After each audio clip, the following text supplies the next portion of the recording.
ನೀನು ನನ್ನನ್ನು ನನ್ನ ಎದುರಾಳಿಗಳಿಗೆ ತಪ್ಪಿಸಿ ಉನ್ನತಪಡಿಸುತ್ತಿ, ಬಲಾತ್ಕಾರಿಗಳಿಂದ ನನ್ನನ್ನು ರಕ್ಷಿಸುತ್ತಿ.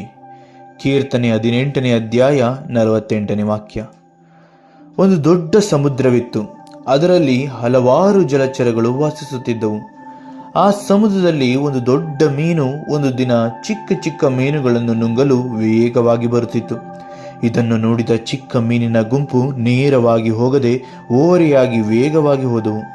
ಆದರೂ ಆ ದೊಡ್ಡ ಮೀನು ಅವುಗಳ ಹಿಂದೆಯೇ ಹೋಯಿತು.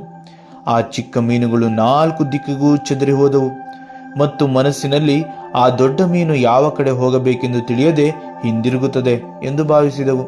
ಆದರೆ ಆ ದೊಡ್ಡ ಮೀನು ಒಂದು ಗುಂಪನ್ನು ಮಾತ್ರ ಹಿಂಬಾಲಿಸಿತು. ಈ ಸಣ್ಣ ಮೀನುಗಳಿಗೆ ಎಲ್ಲಿಗೆ ಹೋಗಿ ಜೀವ ರಕ್ಷಿಸಿಕೊಳ್ಳುವುದು ಎಂದು ತಿಳಿಯಲಿಲ್ಲ.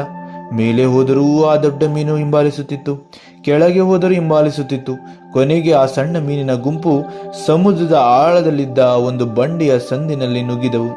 ಆ ದೊಡ್ಡ ಮೀನು ಸಣ್ಣ ಮೀನುಗಳನ್ನು ನುಂಗಲು ಎಲ್ಲಾ ರೀತಿಯಲ್ಲೂ ಶ್ರಮಿಸಿತು. ಆದರೆ ಆ ಬಂಡೆಯೊಳಗೆ ಸೇರಿಕೊಂಡ ಸಣ್ಣ ಮೀನುಗಳನ್ನು ತಿನ್ನಲು ಸಾಧ್ಯವಾಗಲಿಲ್ಲ.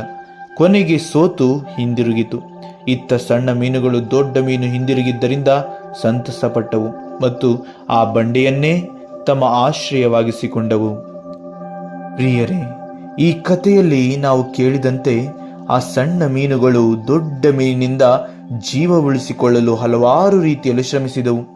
ಆದರೆ ಯಾವಾಗ ಬಂಡೆಯಲ್ಲಿ ಆಶ್ರಯ ಪಡೆದವೋ ಆಗ ಅವುಗಳು ತಮ್ಮ ಜೀವವನ್ನು ಉಳಿಸಿಕೊಂಡವು. ಹಾಗೆಯೇ ಈ ಲೋಕದಲ್ಲಿ ನಮ್ಮನ್ನು ವಿರೋಧಿಸುವವರ ವಿರುದ್ಧ ಗೆಲ್ಲಲು ನಾವು ಹಲವಾರು ರೀತಿಯಲ್ಲಿ ಶ್ರಮಿಸುತ್ತೇವೆ.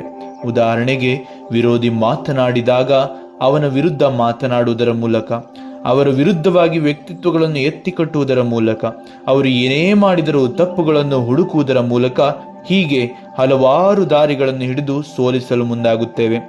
ಆಗ ನಮ್ಮ ವಿರೋಧಿಯೂ ಕೂಡ ಅದೇ ರೀತಿಯ ಕಾರ್ಯಗಳನ್ನು ನಮ್ಮ ಮೇಲೆ ಮಾಡುತ್ತಾನೆ. ಇದರಿಂದ ಇಬ್ಬರ ಮನಸ್ಸಿನಲ್ಲಿ ಕೋಪ, ದ್ವೇಷ, ಅಸೂಹೆ, ಹೊಟ್ಟೆ ಕಿಚ್ಚು ಮೂಡುತ್ತದೆ ಮತ್ತು ಮನಸ್ಸಿನಲ್ಲಿ ಶಾಂತಿ, ನೆಮ್ಮದಿ, ಸಮಾಧಾನಗಳು ಅಳಿದು ಹೋಗುತ್ತದೆ.